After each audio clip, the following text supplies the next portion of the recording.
真传一句话，假传万卷书。正确的东西其实就这么多，难在持续深入。今天这篇就讲贵在重复正确的事情。我们继续学习杂含卷11第276经。王源在奇园精舍附近的比丘尼精舍是波斯匿王建造的。当时一些很有名望的比丘尼就住在舍卫城附近的王园中，其中有纯陀比丘尼、明陀比丘尼、摩罗婆比丘尼、波罗遮罗比丘尼、阿罗毗迦比丘尼、叉摩比丘尼、南摩比丘尼、吉南舍屈他弥比丘尼、莲花色比丘尼、大爱道比丘尼，他们和其他比丘尼都住在那里。纯陀比丘尼出生于没落的婆罗门家庭，遇到瘟疫，亲属都去世了，沦为乞丐。遇到比丘尼施舍他食物，深受感化，所以出家受戒，证阿罗汉。摩诃波舍波提经常翻译为大爱道，世尊的姨母和养母，南陀的亲妈，天臂城上觉王的女儿，世尊妈妈摩耶夫人的亲妹妹。世尊成道后回到释迦国，大爱道听法后就证得出国。净饭王去世之后，他带着女眷们一起随佛出家，也就是说他是第一位比丘尼，也是最受大家尊重的比丘尼，证阿罗汉。明陀比丘尼也是释迦族的，跟随大爱道一起出家，证阿罗汉。波罗遮罗比丘尼也翻译为优波遮罗，是舍利弗的妹妹，证阿罗汉。阿罗毗迦，阿罗毗是一个小国，她原来是阿罗毗国的公主，证阿罗汉。叉摩比丘尼原来是摩羯陀国频婆娑罗王的妃子，开始时排斥世尊而刻意远离，之后他看到世尊幻化出的美女，容貌迅速衰败，被无常撼动，随佛出家，在比丘尼中智慧第一，证阿罗汉。南摩比丘尼受为成人，在丈夫去世之后才得以出家，却因体弱，婆罗代帝因此领悟无常，证阿罗汉。吉兰舍屈他弥生于舍卫城没落的财主家，后嫁给富豪。古印度也是母凭子贵，她好不容易生了儿子，但儿子却死了，所以发疯似的想求灵药还魂。后来遇到世尊，听法后证出果，后出家证阿罗汉，是比丘尼中头陀行第一。优波罗舍比丘尼意译为莲花色，因皮肤白皙如莲花而得名，生于舍卫城，是比丘尼中神通第一，证阿罗汉。这一故事很多，有机会再说。当时大爱道和500位比丘尼前后围绕着来拜访世尊，顶礼后退坐在一旁，世尊为他们说法教示劝导勉励赞叹，让他们欢喜。之后世尊说，比丘尼们，你们应当回去了。他们很欢喜的顶礼后离开了。之后世尊跟比丘们说，我已经老了，不能再为比丘尼说法了。比丘们，还有诸位上座长老，你们以后要带我给比丘尼们上课呀。南陀不是上一篇的南陀，正义是南陀迦，他是舍卫城富商的儿子，是诸弟子中教授比丘尼第一，善于发现别人的优点，并且树立榜样，这是世尊教育的一个特点。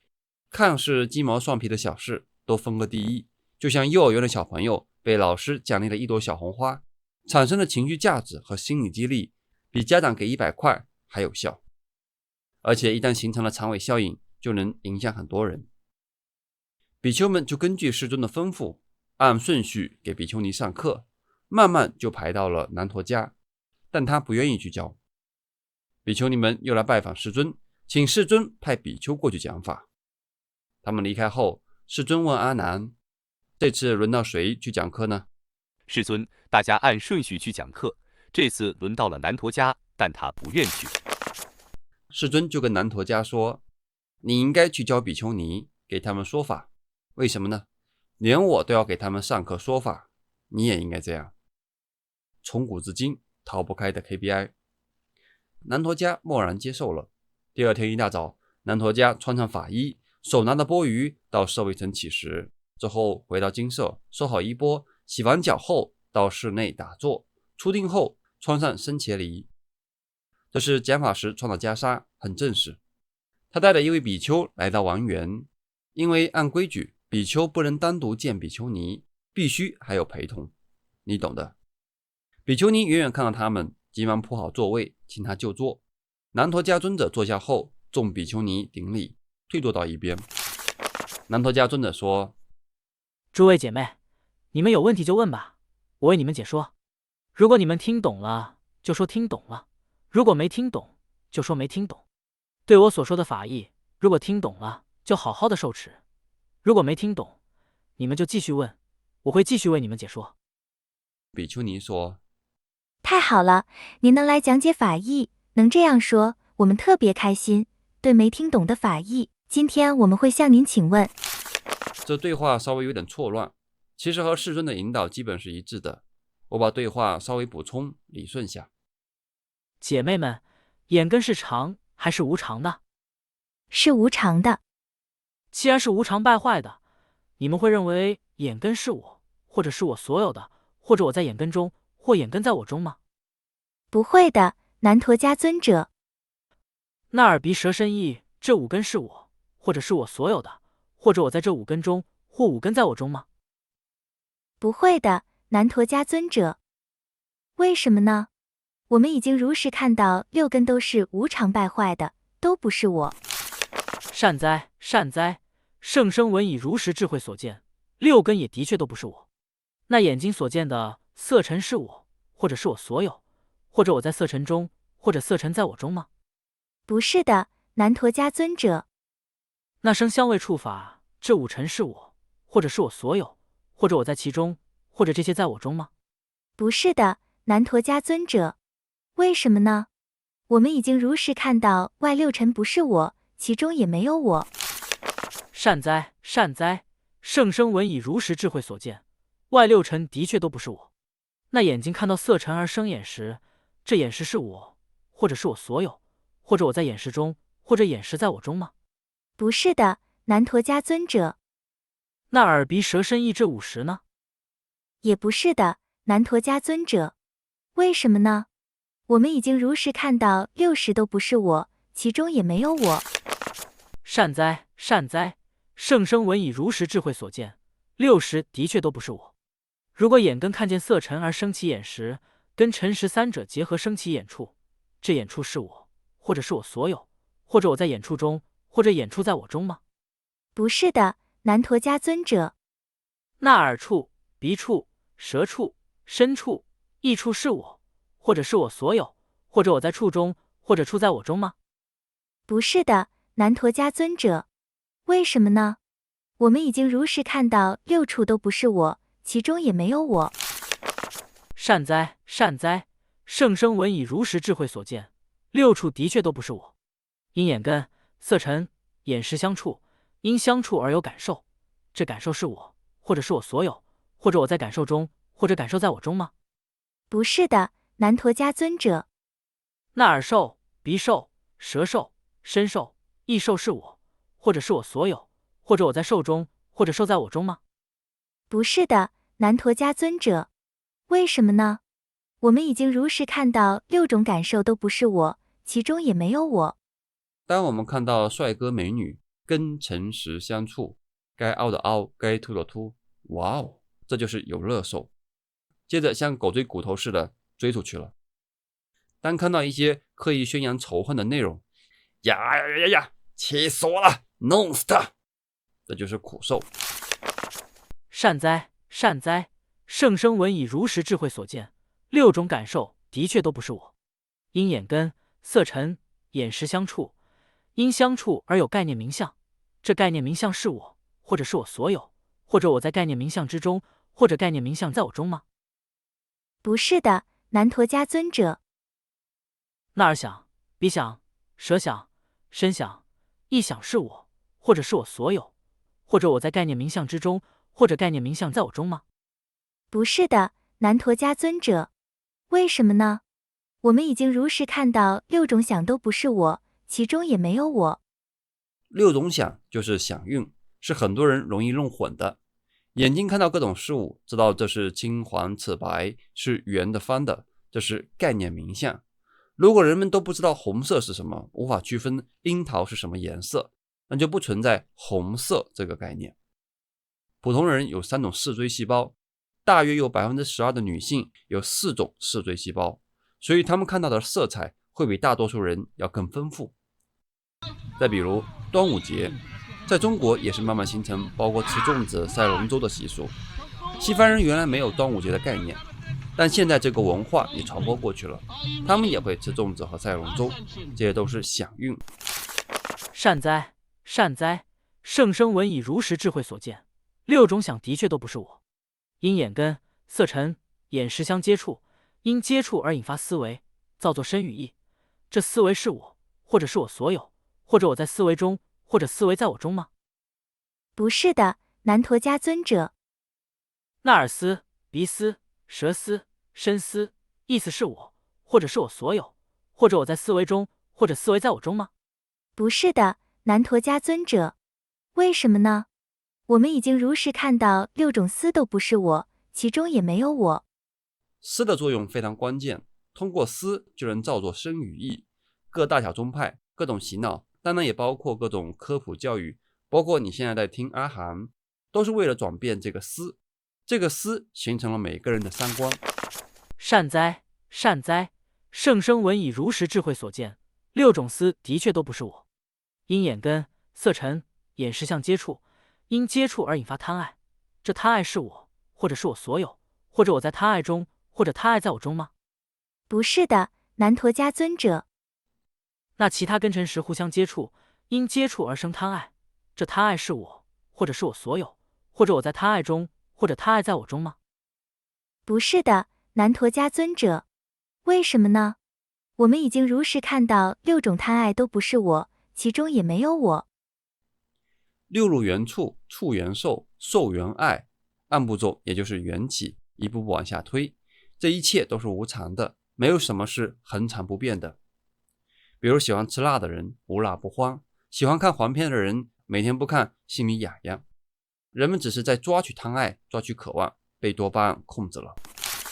善哉，善哉！圣生闻以如实智慧所见，这六种贪爱的确都不是我。姐妹们，就像有灯油和灯芯，才能把灯点燃照亮。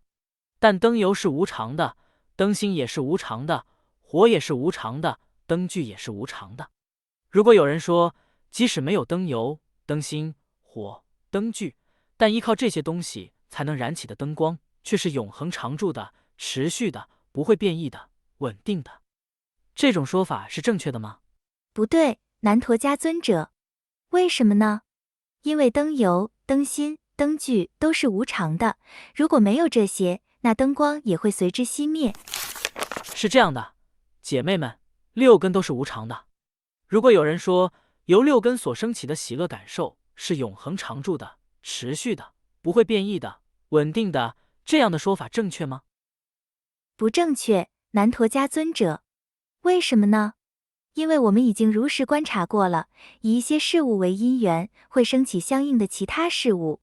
如果作为因缘的事物消失了，那么所生的其他事物也就会随之而消失。汽车的出现消灭了马车，20年前还是3人行必有诺基亚，现在诺基亚手机已经消失了。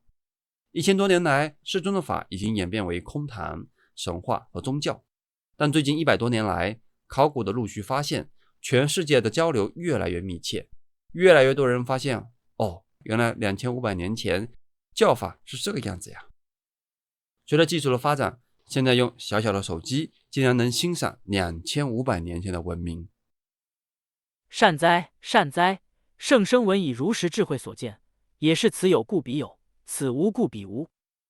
姐妹们，又像树根、树干、树枝、树叶都是无常的。如果有人说，即使没有了树根、树干、树枝、树叶，但树影是永恒常驻的、持续的、不会变异的、稳定的，这样的说法正确吗？不正确，南陀迦尊者。为什么呢？因为这些都是无常的，没有了树根、树干、树枝、树叶，树影也就不存在。是这样的，姐妹们，外六尘都是无常的。如果有人说，由外六尘所升起的喜乐感受是永恒常驻的、持续的、不会变异的、稳定的，这样的说法正确吗？不正确，南陀迦尊者。为什么呢？因为我们已经如实观察过了，以一些事物为因缘，会升起相应的其他事物。如果作为因缘的事物消失了，那么所生的其他事物也就会随之而消失。善哉，善哉！圣生闻以如实智慧所见，也是此有故彼有，此无故彼无。姐妹们，你们再听我说个比喻，有智慧的人因比喻就能明白。就像屠夫和他的徒弟拿着锐利的刀子，把牛杀了之后，对牛进行解剖。刀子顺着皮肉筋骨的缝隙，没有伤到肌肉，也没有伤到外皮，肢解了牛的肢节筋骨后，仍然用牛皮覆盖上。如果有人说这只牛的皮和肉仍然完好如初，这样的说法正确吗？不正确，南陀迦尊者。为什么呢？因为牛的肢节筋骨全都被肢解了，虽然仍旧用牛皮覆盖着，可是皮和肉已经完全分离了。切毒蛇经指杂阿含第1172经。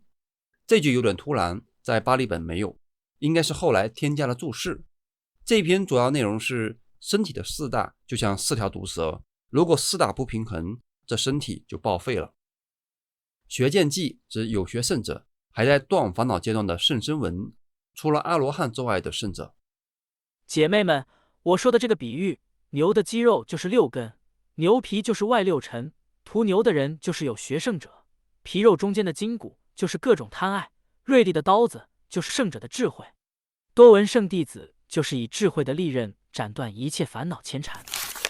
所以，姐妹们，你们应该这样练习：为了断除贪欲，对喜欢的事物内心不应贪着；为了断除嗔心，不合心意的事物不应升起嗔怒；为了断除愚痴，对于迷惑人的事物和见解不应迷迷糊糊。应当观察五取蕴的生灭，对跟尘实的接触也应当观察及其与熄灭，对四念处应当好好的细念在心。安住在七觉支，练习七觉支之后，对于欲界的各种烦恼，内心不染着，心得到解脱；对于色界、无色界的烦恼，内心不染着，心得到解脱；对于三界的愚痴，内心不染着，心得到解脱。姐妹们，你们应该这样练习。南陀迦尊者为比丘尼说法，教示劝导、勉励、赞叹，让他们欢喜。之后他就起身离去。大爱道和500位比丘尼围绕着来到世尊住处，顶礼后也告辞回去了。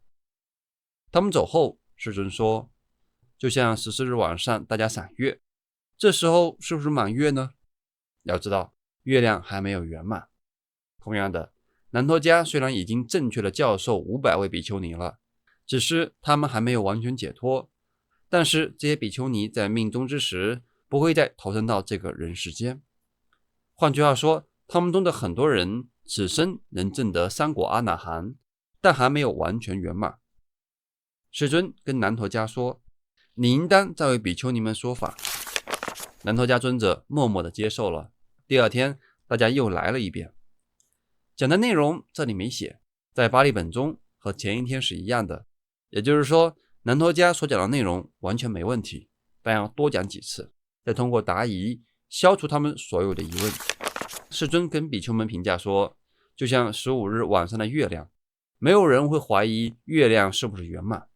同样的，南陀迦讲法之后，比丘尼已经完全解脱，他命终时不会再投生，这就是苦海的边际。这是世尊为500位比丘尼做的授记。